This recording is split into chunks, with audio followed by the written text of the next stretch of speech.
I mean, hazing brings. Peer pressure is huge. I mean, when you're dealing with people who are older than you, have been there before, you want to make a good impression. I mean, there's no getting away from that. Last year, I was in New York City, and it's a big distraction in and of itself. I'm trying to find my way in the world, and then all of a sudden, when you have to be with people that you're going to be with, the majority, next 4 years of your life, like you want to make a good impression on them. And when they tell you, this, that you don't have to do this, or and that's their cop out, you don't really see that as an option because you don't know how they're going to view you, if you say no to those things. So I think, it's up to the upperclassmen to really kind of understand that peer pressure is there for the younger freshmen, who are more impressionable, and kind of keep that in mind and be respectful of that. Yeah, I don't think it should matter what age someone is. If the age doesn't really matter, it's not something that you choose. You're born when you're born. So if someone's a freshman, they shouldn't be ridiculed or embarrassed or made to do something that they don't want to do just because of their age. They're part of a team, and you want to work together, not try to embarrass people. Well, I agree with Brennan. I mean, when you come here, like you're here on a scholarship, so you deserve to be here just like everybody else before you. And I think, to start a tradition of people think, well, I went through this, so I got to put other people through this. I think that shouldn't be. I agree that everybody should have. You're a team. You're all trying to get the same. Yeah, goal. Especially if you want those people to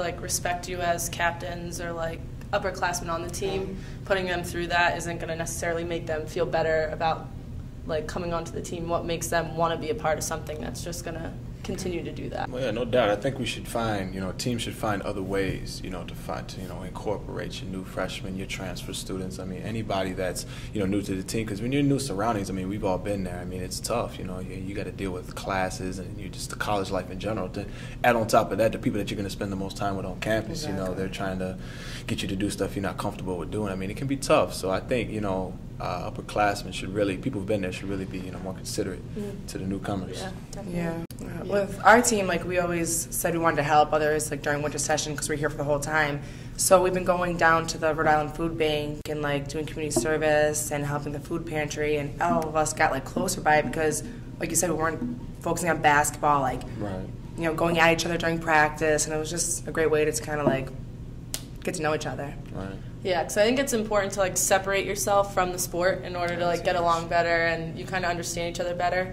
We do the same thing. We've done different things like laser tag and rock climbing, and we do a lot of community service too. But I think it's really important to establish that relationship off the court or the field or out of the pool, and be able to put it together when it's game time. I mean, I definitely think that's something where, as a senior, you think oh, I went through all this, a tradition, right? In the past And now it's years. their turn to do it, or it's just a tradition. It's the standard, and it's they feel pressured kind of to keep it going. Right, and it takes I think it takes one strong group who really understands, just how damaging or just how negative hazing can be. It takes one group to kind of break that cycle and to start something new. Because I mean, positive things like we were just naming, those things are much more powerful than what hazing can do as far as making yourself feel like you're part of the team. Yeah. So it just takes one group to kind of break that cycle. Yeah. I agree, especially as a senior. What's the point of beating someone down and kind of embarrassing them or hurting them? You want to kind of take them under your wing. For me, I like to be the freshman. I want to be their big brother, somebody they could go to and need help. Exactly true. Somebody that they could seek out for advice, anything like that, either whether it's in swimming or life in general. So that's why I like to, take them under my wing, not ridicule them. When you come to college, you were running things in high school. And all of a sudden, now you're a freshman, you're bottom of the totem pole again. That is true. I mean, everyone here, when you get Division I, everyone's good from their high school team. Then you get here, and it's kind of you're back to picking reality. up balls and you got to start from the bottom and doing the laundry. Well, I think there's a big difference between things that freshmen need to do to help the team, such as for us, we use equipment when we swim, pull buoys and paddles and stuff like that. So if somebody leaves it out on the deck, the freshmen have to pick them up. Right. Or if there's a lot of garbage on the bus when we get back from a meet or something, the freshmen have to clean up. But there's a difference. There's a fine line between that, doing what freshmen need to do to help the team, and hazing, where that's a good they're point. forced into doing different things. Exactly.